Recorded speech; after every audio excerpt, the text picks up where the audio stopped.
Amandia Café, Super da Praia, Unimar, Sicredi, Caminho das Águas, Geana Ambientes, Botomé Síndicos e Exclusive Piscinas. Muito obrigado a todas essas empresas que fazem possível aqui também o TelaCast, o podcast do Tela 20. Quero também deixar um recado para vocês que nos acompanham aí pelo YouTube, querem mandar uma mensagem, um recado aqui para os nossos convidados, podem também participar por ali, que daqui a pouquinho eu dou uma olhada aqui, repasso o recado aqui para eles.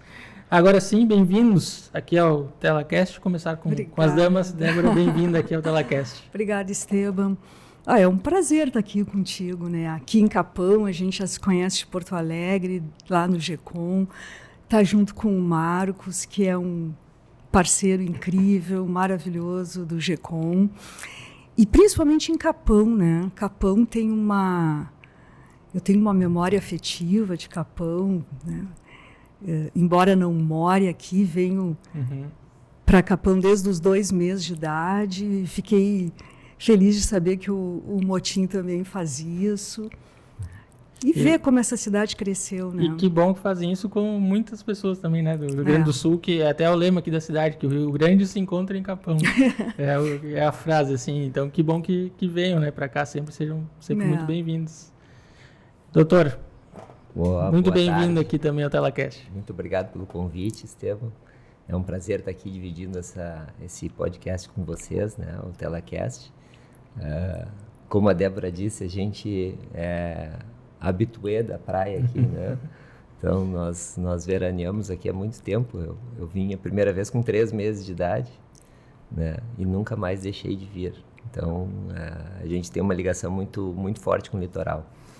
Tanto é que quando surgiu um novo empreendimento aqui, né, do Hospital Life Plus, a gente correu na frente e comprou uma sala ali, né, com alguns parceiros, para ter uma base no litoral, porque a gente acredita muito na vida aqui no litoral, a gente acredita muito na população, né, no crescimento também. Então, e nós estamos com razão, né? Cada vez cresce mais o litoral aqui, Xangri-Lá, Capão da Canoa, toda a nossa costa maravilhosa aqui, né? Está expandindo de forma exponencial. Então, inclusive, se a gente conseguisse lembrar de cor o nome de todos os nossos pacientes do litoral, era isso que eu gostaria de fazer agora. Muita gente, Capão, Osório, Tramandaí, Imbé, enfim, Torres. Nós temos diversos pacientes, alguns podem estar nos assistindo agora, nesse momento. Deixar um beijo para eles. Então, um abração, porque nós não vamos falar o nome de todos. Vai que com medo de esquecer algum e depois ser crucificados aqui. Gente, eu tenho aqui um presente para vocês. Aqui é o do Marcos. Muito obrigado. É um vale experiência, aqui da Débora, da Amandia, que ela sempre trata bem aqui os nossos convidados. E aí vocês podem passar lá na Amandia Café e vai estar garantido uma experiência para vocês. E fica aqui também do Dr. Gabriel, que não sei com quem pode ficar, para repassar para ele. A gente repassa para ele. Entregamos para Gabriel. Que era também nosso convidado de hoje, não pôde vir, né? Mas o presente está garantido. Vai receber. E a Amandia também mandou aqui uma experiência para a gente hoje. Aí, logo após a nossa conversa, se vocês quiserem provar aqui as delícias da Amandia, estão convidados também. Bacana, o café da Amandia é maravilhoso. Já experimentei aqui. Olha aí, já conhece a... Realmente. Já experimentei ao vivo. É muito bom mesmo. Gente, então, no início aqui do nosso bate-papo, né, que como eu já vinha falando para vocês antes aqui, eu peço para que os convidados se apresentem um pouco, né, para quem está nos assistindo, mas também pensando, né, em quem já conhece vocês, mas apenas, de repente, em um aspecto mais profissional. Então, eu queria que vocês se apresentem de uma forma ampla, de onde são, o que gostam de fazer. E, claro, e aí sim conectando, né, com a vida profissional atual, onde atuam, né, junto ao GECOM, enfim. Mas que se apresentem de uma forma mais ampla para quem ainda não conhece. Tá bom. Então, eu sou a Débora Gleiser, eu sou psicóloga, formada há 44 anos, tenho 67 anos, e desses 44, 33 eu trabalho com obesidade. Me dedico a esse assunto e com, especificamente, psicologia bariátrica, vai fazer 28 anos no GECOM. Né?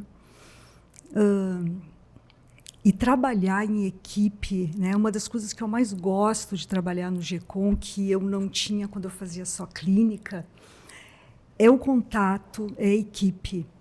Né? Poder trocar, poder ouvir, poder conversar um caso, poder trabalhar junto, é uma coisa que fez muita diferença na minha vida. Quando eu comecei a ter um grupo de trabalho, né? Parceiros para construir. Muito bem, legal. Dr. Marcos, por favor, uma breve apresentação. Bom, eu sou formado em medicina pela Universidade Federal do Rio Grande do Sul, né? Fiz residência em cirurgia geral no Hospital Ernesto Dornelles, depois eu fiz cirurgia do trauma no Hospital de Pronto-Socorro de Porto Alegre, depois eu fiz uma pós-graduação em cirurgia minimamente invasiva pelo Instituto de Educação e Pesquisa na época do Moinhos de Vento, e sou ainda preceptor da residência de cirurgia geral do Ernesto Dornelles, né? Faço parte do serviço de cirurgia geral e bariátrica do Hospital Mãe de Deus, faço parte do serviço de cirurgia bariátrica e geral do Ernesto Dornelles, né? Faço parte do serviço de cirurgia geral do Moinhos de Vento, e eu tenho uma formação prévia nos Estados Unidos também, então eu corri rua um pouquinho antes de me formar médico. Então a gente traz todas essas vivências, essas experiências, né, para a nossa prática, né? E eu tive a sorte de... eu já participava de cirurgia bariátrica desde o segundo semestre da faculdade. Eu era bem dedicado ao bloco cirúrgico, assim, vamos dizer assim. A gente chama de rato de bloco cirúrgico, né? Que é aqueles alunos que têm a curiosidade e o interesse, né, em estar participando, observando e vendo como é que era a cirurgia. Também participei na parte de anatomia, né, na dissecção. Então, eu gostava muito dessa parte, vamos dizer, artesanal da medicina, né, que é uma experiência que tu tem que desenvolver ao longo de tempos. Então, eu gostava muito de cirurgia, participava de cirurgias ambulatoriais, cursos de cirurgia ambulatorial, eu sempre fiz isso. E participei muito de cirurgia bariátrica, porque antigamente as cirurgias eram abertas, e ninguém gostava muito de auxiliar, porque você tinha que fazer bastante força para manter, né, o campo de visão do cirurgião exposto. E eu não me importava, eu entrava, porque tudo era experiência, tudo era vivência. Então, aí, com o tempo, a gente se afastou dessa área e depois eu acabei retornando com a cirurgia minimamente invasiva, né? E tive a sorte de entrar nesse grupo maravilhoso que é o GECOM, né? Inicialmente como associado, agora como sócio mesmo dessa nova fase. E junto com o Dr. Jorge, com o Dr. Gabriel, com a Débora, né? Com a Cibele, Marley, a Ângela, né, a Nicole, e a gente formar esse grupo, essa vamos dizer, essa equipe interdisciplinar, né, que trata os pacientes de uma forma completamente diferente. Então, essa é um pouco da minha história aqui. Veranando em Capão, em Atlântida, né, desde que nasci, né, conheço bem essa região toda aqui, adoro vir para cá. E eu me conecto muito, eu venho a cada 15 dias atender aqui no litoral também. Então eu gosto de estar em contato aqui com a praia. Muito bem. Antes de a gente falar até da nova fase, né, do GECOM, queria só também tirar uma dúvida com vocês, perguntar sobre essa mudança também ao longo dos anos da cirurgia bariátrica e tudo que envolve, né, uma cirurgia, toda a parte de pré, o pós, que é também o que eu tenho aprendido com o GECOM, né, nos conteúdos que a gente produz. Mas, inclusive, com essa mudança que tu citou, né? Antigamente, como é que era uma cirurgia, que era mais difícil, de repente, que agora tem toda uma tecnologia, né, envolvida nisso, e também o cuidado com uma equipe interdisciplinar, né? Como é que isso mudou e também para contextualizar hoje, né, a todos, como está hoje em dia a cirurgia bariátrica. Perfeito, Estevam. Eu vou dar uma ideia, passar assim da parte cirúrgica. Mas também, e eu vou passar um pouco para a Débora essa parte do cuidado interdisciplinar, tá? Mas o que acontece? Antigamente a cirurgia ela era considerada muito agressiva. Por quê? Porque era uma cirurgia num paciente obeso, né? Extremamente obeso, uma obesidade importante, e tu tinha que fazer uma cirurgia cortada, né? Uma cirurgia onde tu tinha a abertura de um espaço grande no abdômen, tu tinha um ferimento grande, e isso gerava consequências, né? Mais dor pós-operatório, tu tinha uma pior visão do órgão a ser operado, porque tu trabalhava através de uma fresta, vamos dizer assim, né? Isso tudo mudou com o advento da cirurgia minimamente invasiva. Então, o GECOM, ele foi pioneiro na cirurgia minimamente invasiva também, tá? Não só pioneiro na cirurgia bariátrica no Rio Grande do Sul, mas na cirurgia minimamente invasiva. Então, desde 2004, o GECOM não faz mais cirurgia aberta. 2004, então são quase 20 anos que a gente não faz mais cirurgia ao modo antigo, tá? Então, hoje em dia a gente faz cirurgia videolaparoscópica e cirurgia robótica, que são as duas formas de cirurgia minimamente invasiva. Com uma altíssima qualidade de imagem, a gente tem a imagem ampliada em mais de 10 vezes, tá? Então, tu enxerga coisas que tu não via antigamente. Tu enxerga vasos, nervos, coisas que tu nem imaginava que estavam ali, porque tu ia no tato, né? Então... E mesmo assim conseguiu... Sim, não, claro, existe técnica, assim, porque a gente tinha claro, o médico estuda muito, a gente estuda anatomia, a gente estuda o cirurgião, né? Tu te aperfeiçoa na anatomia, tu sabe por onde passam os vasos, por onde passam as coisas, mas muitas vezes a gente não enxergava tudo, né? Numa cirurgia de grande porte, em paciente grande, tu não tem uma visão perfeita como tu tens hoje na videolaparoscopia e mais ainda na robótica. A robótica te dá uma visão tridimensional, tá? Então tu tem uma visão 3D com sensação de profundidade e tu entra em espaços muito reduzidos com a habilidade das mãos, como se tu estivesse operando do lado de fora. Então é uma coisa sensacional a evolução tecnológica que a gente teve nesses anos, tá? E claro que tão importante quanto uma cirurgia bem feita, né, o cuidado da equipe médica, da equipe cirúrgica, é o cuidado interdisciplinar. E o que é o cuidado interdisciplinar? O que é a equipe interdisciplinar? É uma equipe de diversas especialidades, né, diversas áreas. Então, nós temos psicólogas, nutricionistas, fonoaudiólogas, fisioterapeutas, né, e além dos outros médicos todos que a gente tem no GECOM também, que é a endócrino, cardiologista, gastroenterologista, agora temos cirurgiões plásticos. Então, toda essa equipe dando e conversando entre si para dar o suporte que o paciente precisa. Então, eu vou passar isso aí. Como a Débora é uma das precursoras desse preparo, né, interdisciplinar e desse acompanhamento pós-operatório, vou deixar que ela fale um pouquinho, né? É verdade, eu estava ouvindo o Motinha e me lembrando assim, né? Quem começou, né, o GECOM foi o Dr. Jorge Rutkay Pereira comigo, claro, ele na área cirúrgica e eu na psicologia.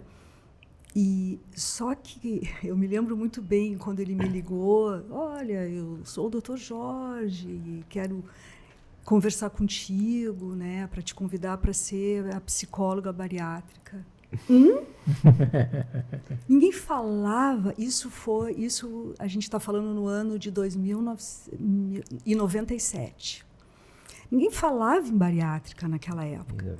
Eu já trabalhava com obesidade, mas clínica, né, obesidade, transtornos alimentares, obesidade infantil, mas nunca em bariátrica, né? Mas fiquei super interessada e fui conversar com ele e entendi assim, bom, eu tenho que estudar, eu tenho que me formar, fui fazer uma formação fora. E lá eu encontrei colegas, eu fiz no HC em São Paulo, colegas que também estavam começando, de outros estados, e somos amigas até hoje porque a gente formou um jeito de trabalhar. Né? Claro, estudávamos, fizemos um curso teórico, mas a prática foi muito importante. Né? Aí eu trouxe tudo isso para Porto Alegre e para o Rio Grande do Sul, porque nós somos os primeiros do Rio Grande do Sul a fazer isso, né? Eu como psicóloga, o Jorge como cirurgião. E o que a gente entende? Ninguém consegue trabalhar sozinho com psicologia, com cirurgia bariátrica. Não dá, né? Porque o paciente ele é muito diverso. Todos podem ter a mesma doença, mas serem diferentes. Sim. Né? A história de obesidade de cada paciente é diferente. Né? A parte emocional é diferente. Eles podem ter as mesmas comorbidades, inclusive, né? Que são as doenças associadas à obesidade. Então, foi acontecendo isso, né? Até, deixa, se me permite te interromper. Claro. Não sei se foi o caso até, mas imagino que cada paciente também, quando chega com a sua história e tudo, ele meio que já requer assim, um atendimento como se fosse algum psicólogo, e que até o médico, que não seria o psicólogo, já se sente, poxa, acho que tem essa necessidade assim mesmo. E talvez esse foi o clique que essa tua pergunta é super importante, Jorge. porque nós estamos para ajudar o cirurgião nesse momento, né? A nossa tarefa, eu sinto assim, a minha grande tarefa, o paciente, nós estamos indo e voltando, mas enfim, o paciente sai do cirurgião e vem para mim, ou para outra psicóloga, a Nicole, e eu preciso entender se esse paciente é um paciente indicado para bariátrica, né? Se nós queremos investir nesse paciente e se ele vai ter condições de tirar todo o proveito possível de uma cirurgia. Porque a cirurgia não é mudar a anatomia, mudar o metabolismo de um paciente, é muito mais do que isso. Né? Mudar a vida, mudar os hábitos, mudar a forma de se ver. Nossa, é tanta coisa, né? Até, desculpa te interromper, Débora, mas aproveitar esse gancho, assim. A cirurgia, na verdade, ela é a ferramenta que a gente usa para a modificação da vida do paciente como um todo. Então, se ele permanece com as mesmas escolhas alimentares, com a mesma rotina, com o mesmo... Ele vai permanecer, ele vai voltar ao mesmo peso que ele tinha antes. Ele utilizou mal a ferramenta. Exatamente. Qualquer tratamento que tu faça para emagrecer, seja dieta, seja atividade física, seja mudança de estilo de vida, ou um conjunto desses tratamentos, tá? Seja medicação, que está muito em moda agora, né? O tratamento com semaglutida, todos eles são válidos, mas eles têm que ser usados como ferramenta. Para quê? Para modificação do estilo de vida, para modificação da tua vida como um todo. Né, para transformação, e é isso que a gente deixa bem claro para os pacientes. Então, eles procuram sempre o cirurgião primeiro, né, achando que existe uma fórmula mágica, que eu vou estralar os dedos e eles vão emagrecer. Não tem fórmula mágica. Existe um processo de transformação e tu precisa de todo o suporte necessário em todas as áreas para que isso aconteça. Chegar preparado já para passar por um procedimento cirúrgico e tem que estar acompanhado no pós. É isso que muda.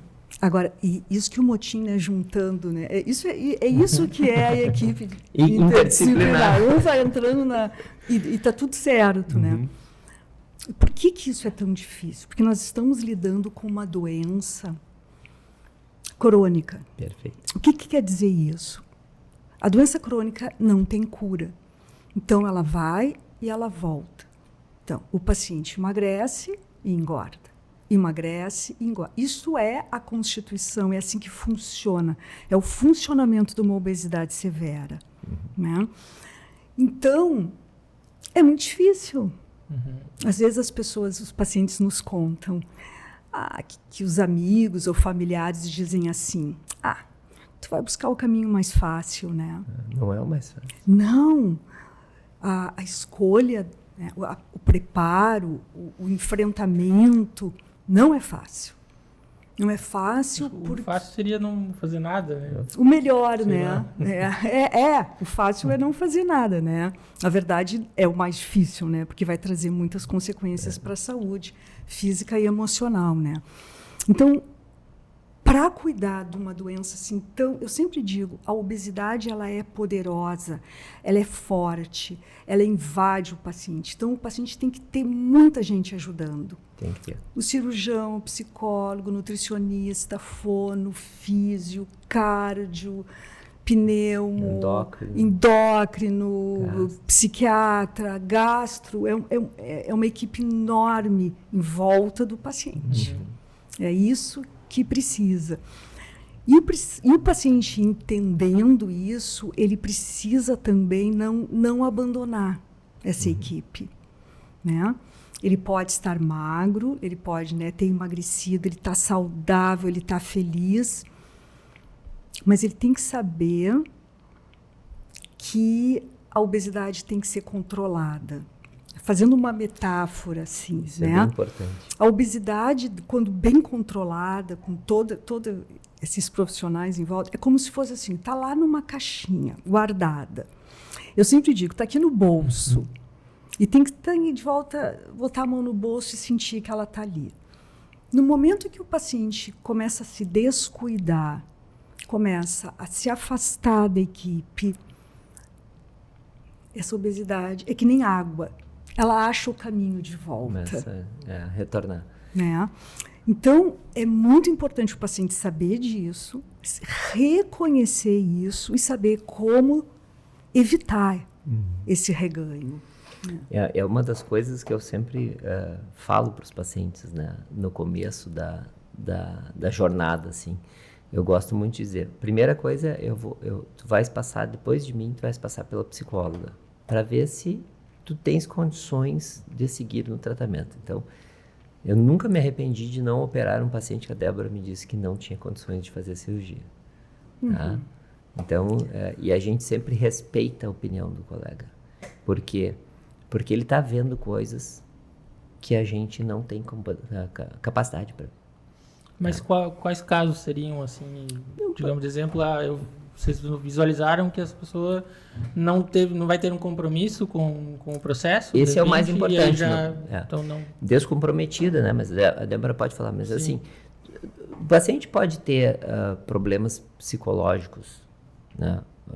Todos nós temos, e todo mundo tem em algum grau, alguma coisa, né? Um paciente compulsivo pode fazer cirurgia bariátrica? Pode. Ele não pode fazer se ele não estiver ciência do problema que ele tem, se ele não tiver tratado. Né? Emocionalmente tratado. Então, ele tem que entender tudo isso.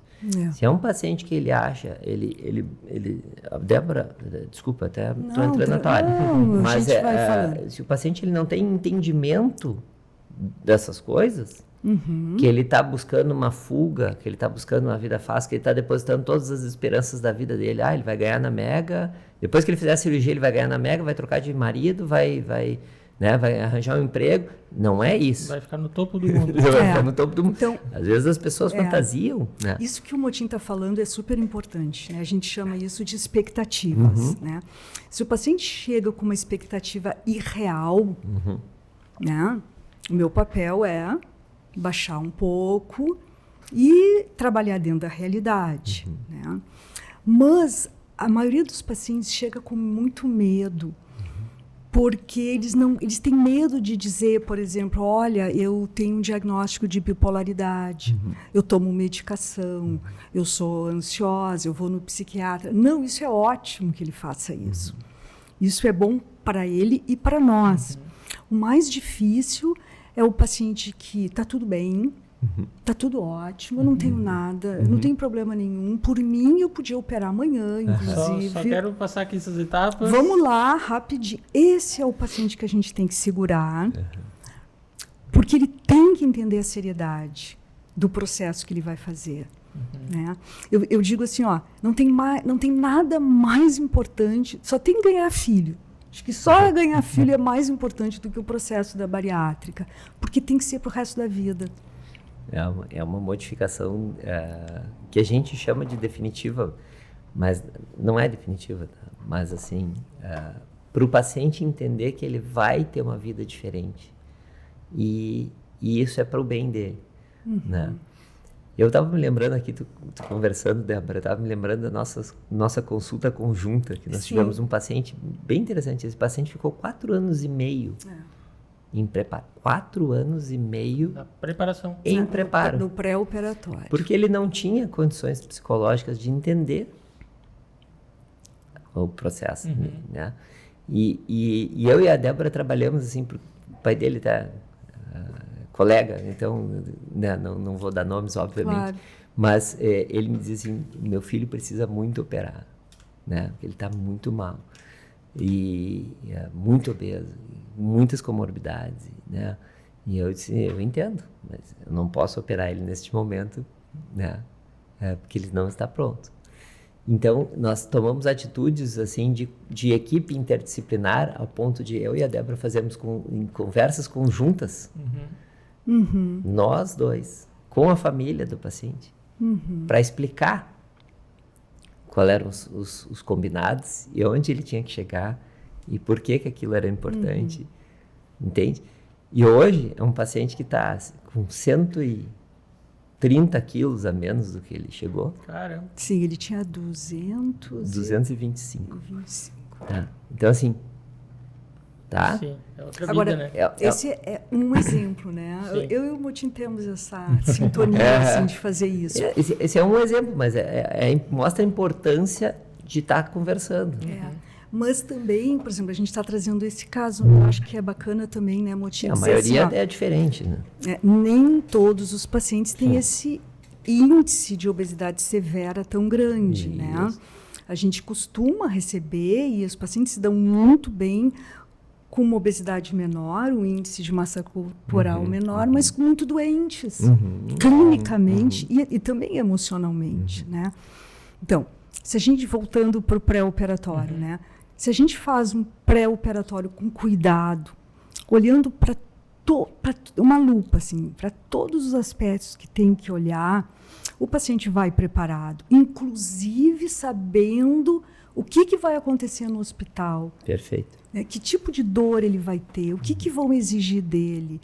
Né? Então, para ele, eu não sabia. Não, nada ele sabe. Surpresa, nada é surpresa. A nossa fisioterapeuta também faz um trabalho muito importante antes da cirurgia. Né? Então, ensina como é que tu vai te virar, como é que tu levanta da cama, como é que senta, né? Os exercícios respiratórios, exercícios. Então, a gente faz todo um trabalho antes da cirurgia que é fundamental. Cada um da equipe vai fazer. Né? Como é que tu engole? Como é que tu mastiga, né?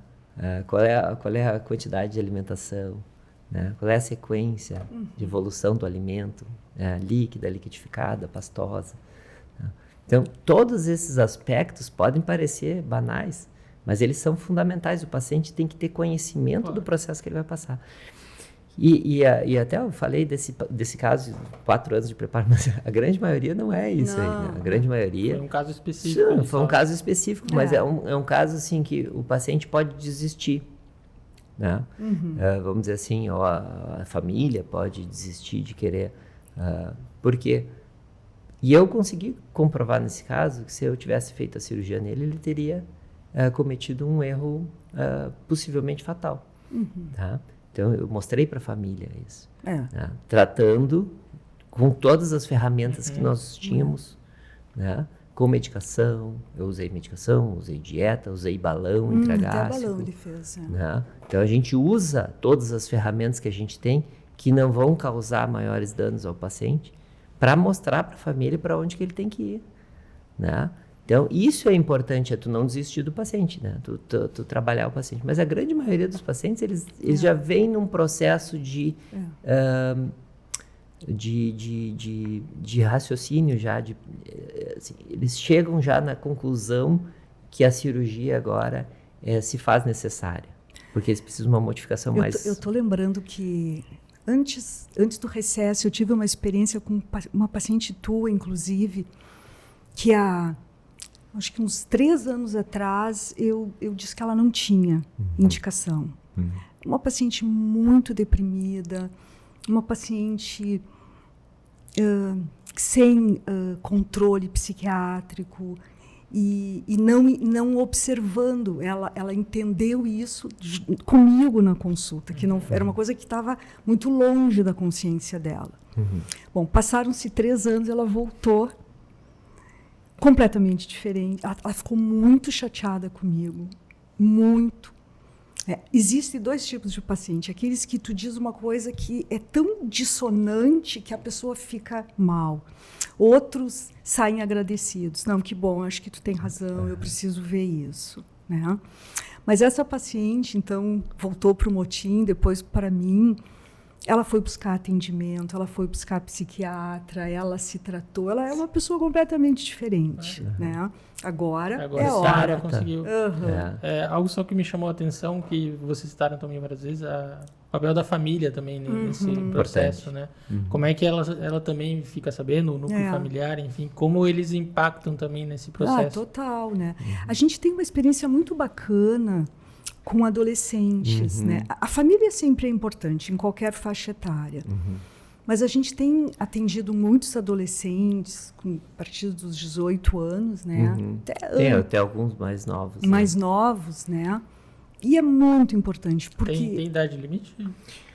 Limite para a cirurgia tem uma idade mínima, alguma coisa assim? Idade mínima hoje no consenso tem 16 anos, tá? Mas tem possibilidade de operar com menos, mas exige aí alterações, trabalhos, né? Tem pacientes muito, muito doentes já com 14, 15 anos. Então, não tem por que tu esperar uma data, vamos dizer, para transformar a vida dessa pessoa que está muito doente. Né? Mas, claro, são caso a caso, né? Não é uma... Como também todos... Exatamente, como também não tem um limite, hoje em dia não tem mais um limite de idosos, né?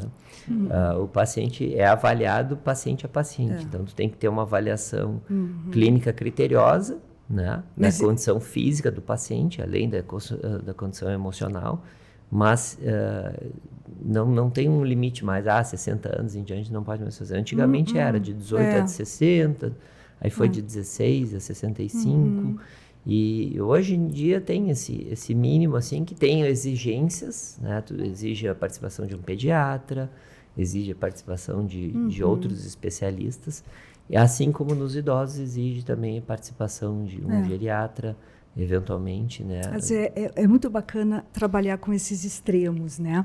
Eu estou lembrando daquela nossa paciente que a gente fez com 14 anos, com uma obesidade muito importante, consequentemente um sofrimento emocional intenso, um bullying, um evitamento social, enfim, ela estava presa, não só aquele corpo, mas presa na vida, né? E nessa fase da vida também. Exatamente. É muito difícil. Então, né? E era uma história que a gente sabia que ela, se emagrecesse, iria engordar de novo, porque os pais são operados. Né? Tanto a mãe quanto o pai eram pacientes bariátricos. Essa menina está com 6 meses de cirurgia agora. Tá muito claro que ela ainda é obesa, mas ela é outra pessoa. Ela vai acampar, ela vai para a piscina. Me mandou uma foto um dia desses, né, de biquíni. Nossa, ela está feliz, né? Mas a família tem que estar junto. E eu estou me lembrando também de uma paciente com 72 anos. Sim. A mesma coisa. Dentro dos limites dela, ela é uma pessoa que rejuvenesceu, que não tem dores, que sai. Saía para dançar.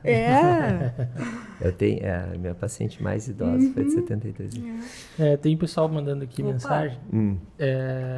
A Dozolina Fazolo.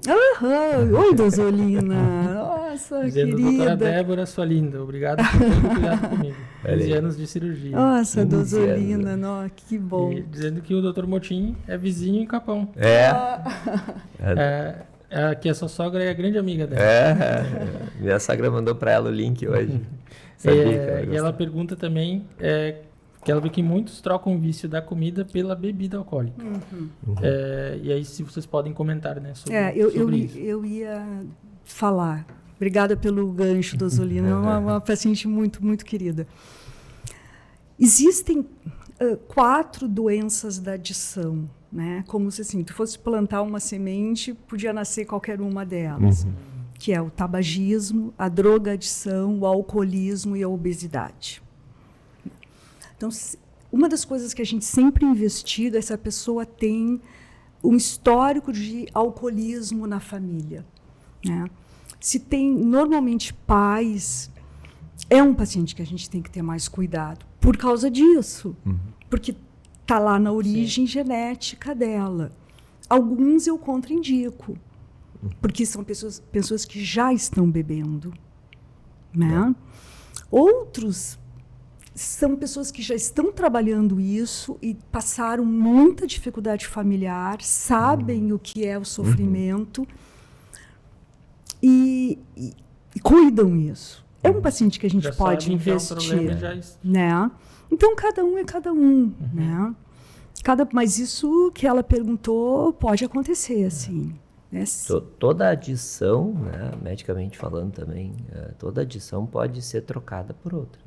Né? Então, o paciente adito à comida, se é um problema mesmo, né, uma adição, às vezes não é adição à comida, às vezes é uma bengala, vamos dizer assim, um refúgio, é um conforto, né?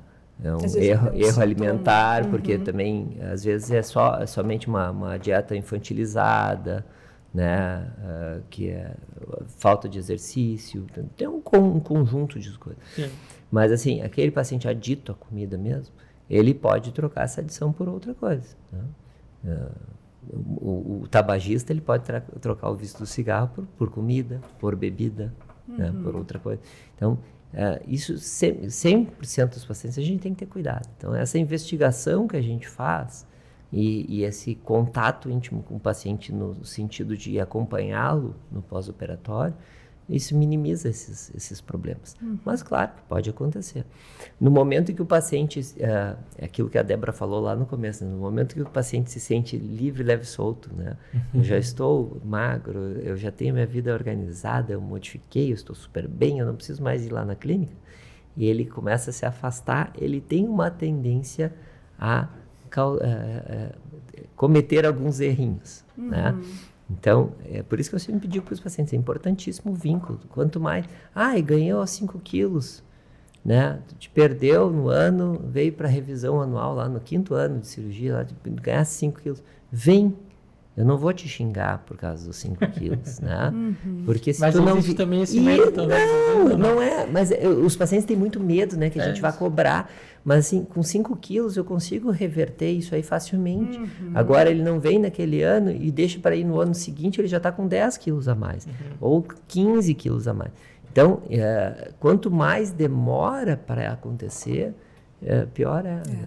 E aí eu queria falar um pouco, Motim, dos nossos projetos agora para o ano que vem, 2025, e esse assunto é um deles, né?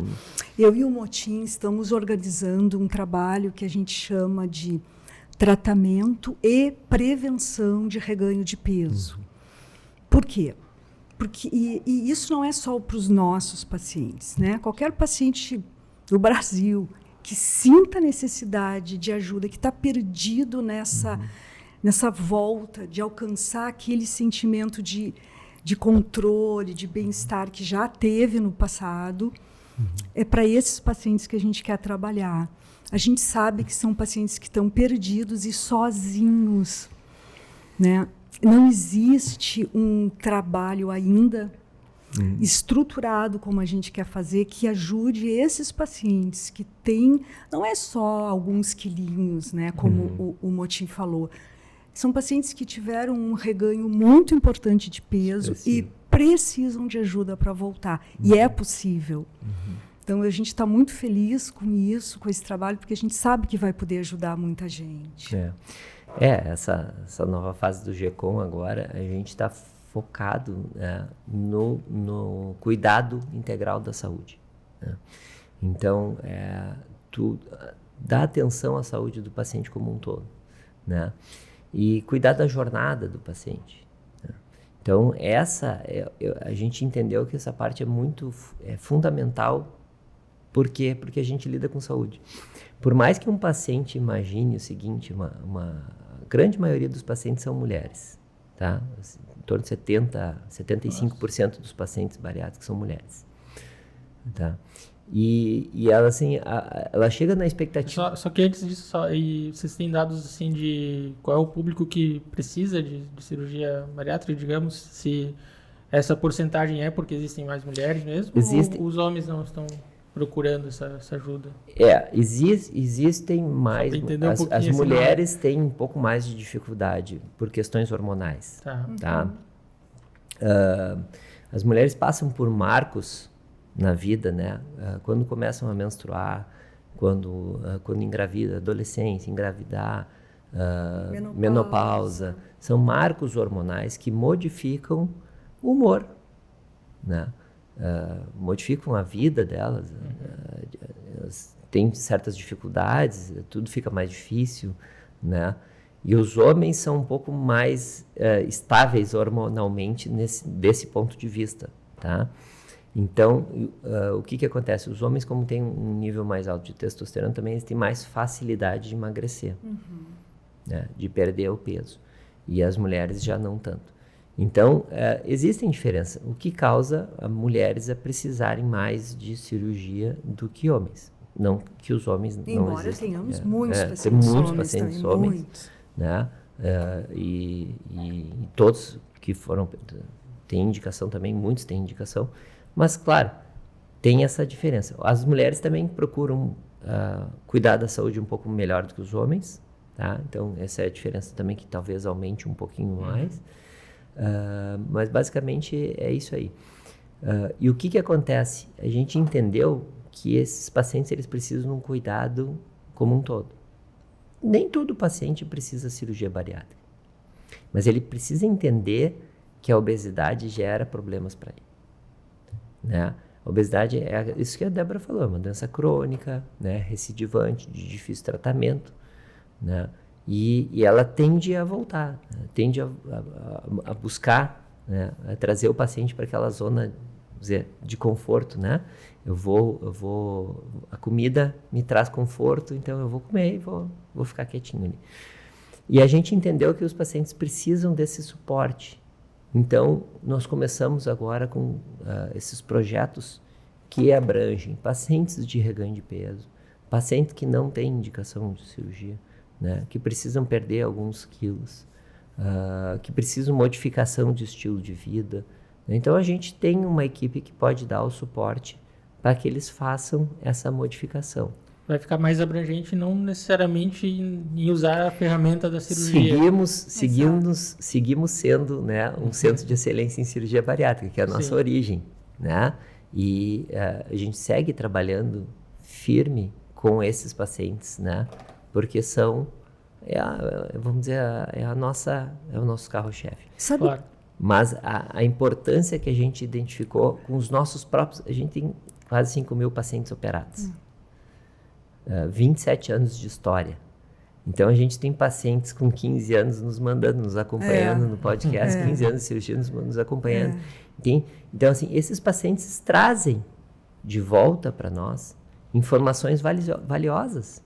Olha, eu não tenho com quem acompanhar, vamos dizer assim, outras coisas, a parte psicológica, quando eu fiquei ansiosa, comecei a comer. Tá? Então, isso que a Débora falou que é importante. É que também talvez seja um caminho mais fácil, que se for procurar de repente alguma, não falando mal de outros colegas, né, da área, então, mas talvez alguma psicóloga que nunca trabalhou especificamente também, nessa área, acontece muito, é mais facilitado. Mas sabe isso que tu está falando, eu ia falar. O que nos motivou a fazer isso também foi muitos comentários de pacientes assim, ó, eu vou procurar ajuda, mas eu percebo que o profissional ele tem uma visão só. Né? E a gente sabe, né, foi o que a gente falou lá no início, que quem cuida de obeso, de uma pessoa obesa, seja que nível for, tem que entender como a obesidade funciona. Então, a gente quer devolver isso. São tantos anos de experiência. A gente quer ajudar os pacientes que tiveram reganho, como o Motim disse, que não precisam de cirurgia, mas têm compulsão alimentar. Eles não têm obesidade grave, mas têm compulsão alimentar. Então, tem tantos casos que a gente pode ajudar, né? Que a gente está abrindo os horizontes, né? Esse assunto é diverso e o conhecimento da obesidade, assim, de forma profunda, é o que nos faz é o nosso diferencial, né? E não é assim criticar ninguém, mas assim existem colegas médicos que acham que o paciente para emagrecer só precisa fechar a boca. E não é isso. O paciente ele não tem, às vezes ele come tudo direitinho, mas não gasta. Então, tu tem que entender qual é o contexto do paciente, tem que entender qual é que é a situação socioeconômica. Talvez muitas vezes também é por isso que chegam alguns casos difíceis que eles já tiveram experiências ruins com a maioria. Isso é a maioria. Antigamente, bem antigamente, tinha um livro que eu acho que foi um desserviço para as pessoas, que o nome do livro era Só é obeso quem quer. Não é verdade. Não é verdade. Então as pessoas se sentiam muito culpadas. A culpa é minha, a culpa é minha. E a culpa é um sentimento que os pacientes sempre chegam no GECOM nos procurando. Culpa por serem obesos. E então a gente tem que limpar o terreno primeiro. Esse é um trabalho de formiguinha, né? Porque, claro, tem muitas pessoas, muitos gurus aí e tal, né? Na internet agora, o acesso livre, então eles acham que o paciente, assim, com o seu esforço próprio, com a sua força de vontade, vai conseguir sair desse espiral negativo que é a obesidade, né? Isso é uma bola de neve. E vendendo soluções fáceis. Vendendo soluções fáceis, antes, né? E não existe solução fácil, né? E não existe fórmula mágica para aplicar a todos os pacientes. Cada paciente é um. Né? Cada paciente tem o seu tipo de obesidade, o seu tipo de distúrbio psicológico que traz a origem da obesidade. Então, cada paciente é único. Então, tu tem que tratar nos diversos aspectos desses pacientes da melhor forma possível. O que é certo para um paciente nem sempre é certo para o outro. Né? A gente tem mais participação aqui. Oba. Ótimo. A Bianca Costa.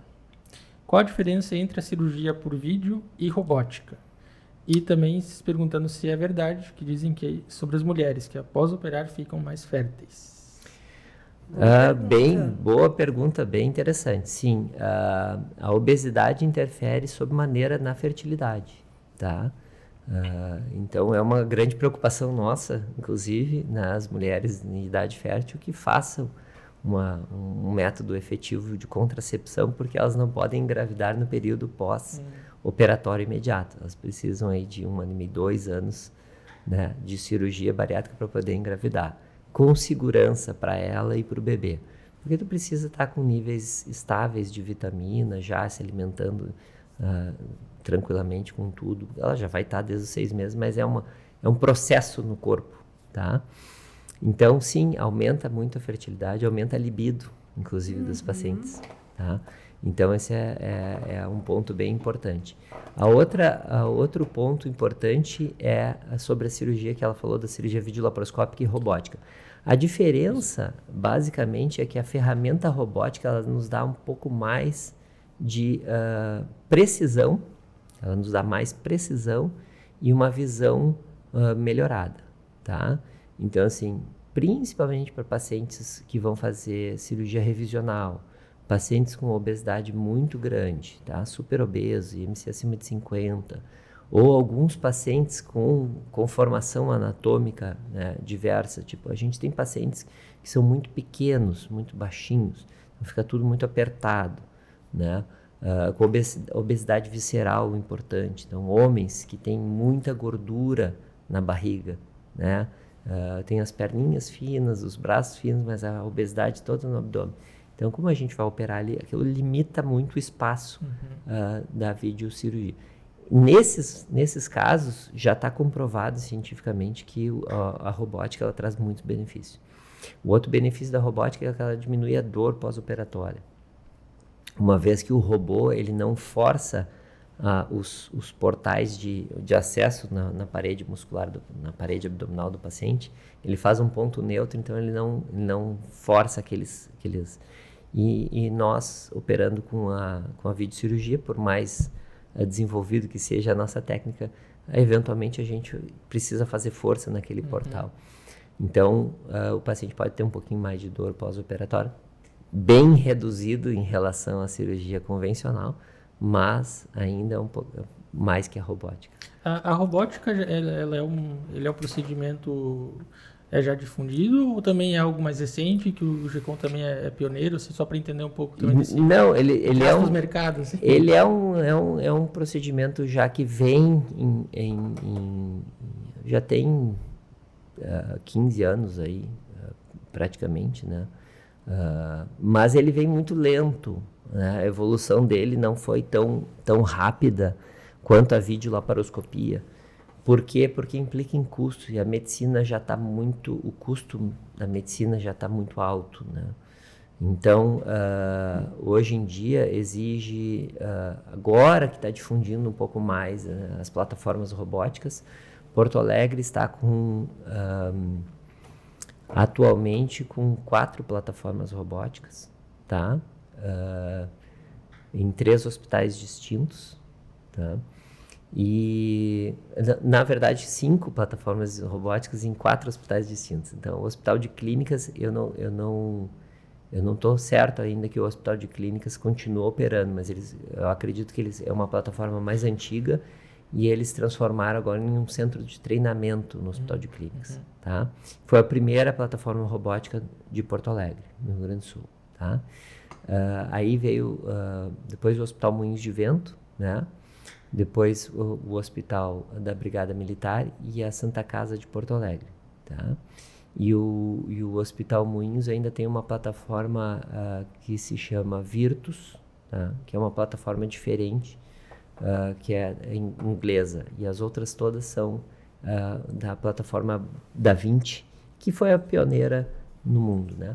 Mas é muito distinto no Brasil pela questão financeira, a difusão da cirurgia robótica é muito lenta. O Orlando hoje, todas as cirurgias bariátricas são feitas por robótica, né? Então, o colega lá, André Teixeira, que é brasileiro, que coordena o serviço de cirurgia bariátrica lá em Orlando, ele só faz pelo robô, porque tá no custo já, sim, entende? Sim. Então, e ele prova por A mais B que é mais barato fazer pelo robô do que fazer por cirurgia videolaparoscópica. A longo prazo, esse custo a mais, ele se dilui a longo prazo, né? Então, na recuperação mais rápida, nas coisas. Mas, enfim, a gente está na vanguarda aí, mas já tem outros colegas fazendo, né? Não no jeito GECOM de ser, mas sim. Uma dúvida também sobre, vocês falaram, né? Às vezes o paciente volta 15 anos e ainda tem o processos, né, a fazer com vocês, acompanhamentos. Como é que isso é ao longo dos anos? Falaram que é para a vida toda, assim. Ele volta uma vez por ano? Como é que é esse acompanhamento ao longo do tempo, assim? E se é para sempre mesmo? Assim? Literalmente para sempre. O vínculo, né? O vínculo permanente é a melhor forma do paciente se manter saudável nos trilhos, né? Claro, no começo a gente tem um acompanhamento mais frequente, mensal, trimestral, né? Semestral, vai evoluindo, né? E aí, a partir dos 2 anos, a gente começa com um acompanhamento anual.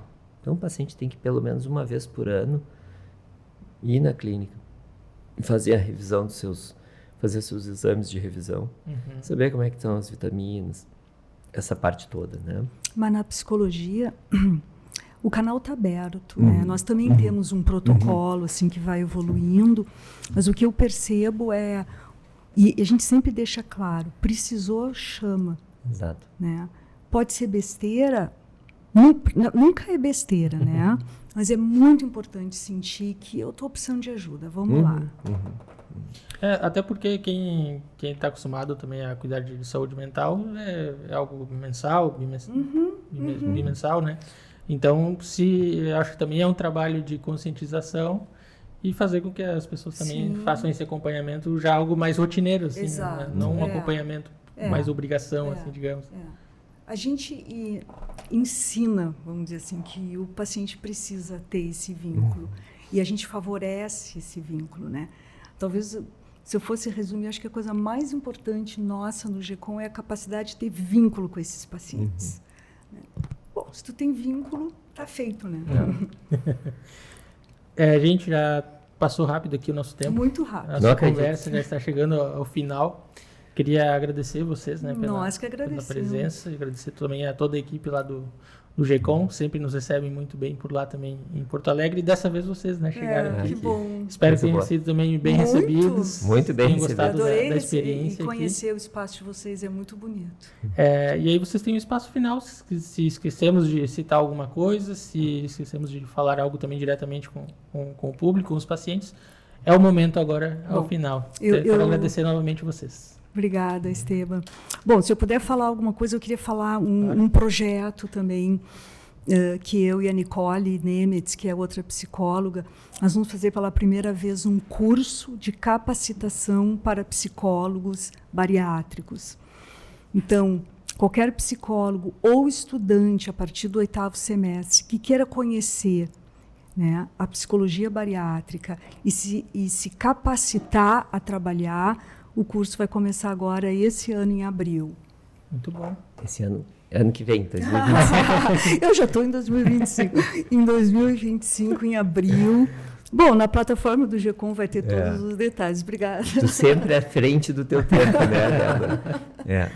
E isso é bem importante porque a gente precisa de formação de mais profissionais, né, qualificados. Então, mais uma vez, o GECOM na vanguarda aí está agora partindo para essa parte de formação de especialistas, né? Além da psicologia, provavelmente, não vou dar spoiler nenhum aqui, virão outros profissionais, tá? Eu queria agradecer mais uma vez também aqui o gentil convite aqui para a gente participar do TelaCast, os nossos encontros, né, produzindo conteúdo e coisa, são sempre muito, muito proveitosos, mas é legal a gente dividir com vocês essas informações assim, com o público que nos segue, nos prestigia.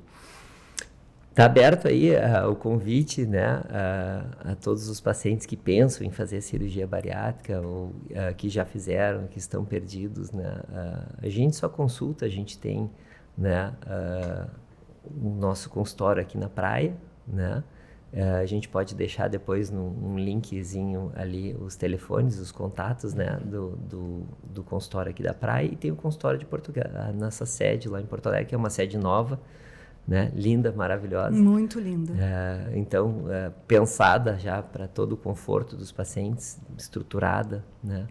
Então, que a gente já consulta com a gente, vamos buscar uma segunda opinião, pelo menos, né? Vocês vão ver que é um jeito diferente, distinto de realizar esse tratamento, né? Que é tão importante, que é uma modificação na vida do paciente. Muito bem, muito obrigado aos dois. Obrigado a todo mundo que nos acompanhou aqui em mais um episódio do TelaCast, o podcast do Tela 20. E obrigado também aos patrocinadores aqui, Amandia Café, Super da Praia, Unimar, Sicredi Caminho das Águas, Geana Ambientes, Botomé Síndicos e Exclusive Piscinas. Nós voltamos na próxima segunda-feira a partir da 13h ao vivo aqui no YouTube do Tela 20 e também no Instagram, @Tela20. Até a semana que vem. Tchau, tchau.